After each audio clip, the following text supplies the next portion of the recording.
This is Edwin Kwan from Sydney, Australia.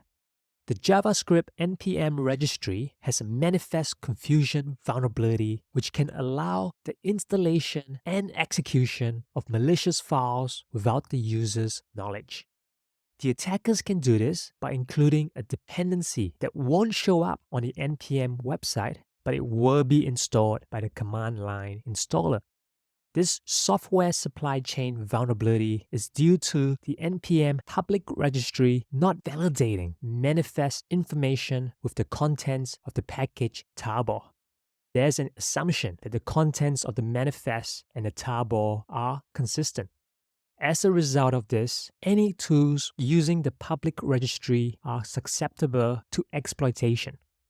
Such attacks are difficult to detect as most software composition analysis tools rely on the manifest information to generate dependency graphs.